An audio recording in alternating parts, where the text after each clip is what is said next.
അപ്പോൾ നമ്മൾ ആദ്യം പ്ലാൻ ചെയ്തിരുന്ന ഡേറ്റ് അല്ലെങ്കിലും എനിക്ക് തോന്നുന്നു ഇതാണ് ഇപ്പോഴാണ് കറക്റ്റ് ഡേറ്റ് ആയത്. അപ്പോൾ ഞങ്ങളുടെ ഭാഗത്തുനിന്നുള്ളൊരു വിഷു കൈനീട്ടമായിട്ട് കരുതുക.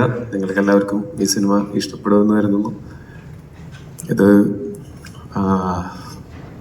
എൻ്റെ അടുത്ത് ഡിജോവും സുരേഷ് ചേട്ടനും 2018 അവസാനത്തിൽ ഇതിൻ്റെ കഥ പറഞ്ഞപ്പോൾ മുതൽ ഞാൻ വളരെ എക്സൈറ്റഡ് ആയിട്ടുള്ളൊരു എലമെന്റ് അത് ഇപ്പോഴും ഈ സിനിമയിൽ വളരെ നന്നായി തന്നെ പ്രതിഫലിക്കുന്നുണ്ട് എന്നാണ് ഞാൻ വിശ്വസിക്കുന്നത്.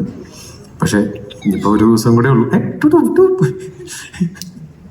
അപ്പോൾ ഈ സിനിമ നാളെ റിലീസാവുകയാണ്. അപ്പോൾ ഞങ്ങൾ ഇതിനെ പറ്റിയിട്ട് എന്തൊക്കെ അവകാശവാദങ്ങൾ പറയുന്നു അതിനേക്കാളൊക്കെ ഉപരി ഒരു ദിവസം കൂടെ നാളെ വൈകുന്നേരം ഈ സമയത്ത് നിങ്ങൾ പലരും ഈ സിനിമ കണ്ടിട്ടുണ്ടാവും. അപ്പോൾ നിങ്ങൾക്ക് നേരിട്ട് അറിയാനും പറ്റുമായിരിക്കും.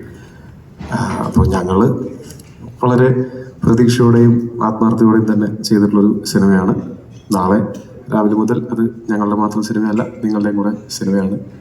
ആത്യന്തികമായിട്ട് നിങ്ങളെ എൻ്റർടൈൻ ചെയ്യിക്കുക എന്നുള്ളതാണ് ഞങ്ങൾ ചെയ്യുന്ന ഓരോ സിനിമകളുടെയും ഉദ്ദേശം.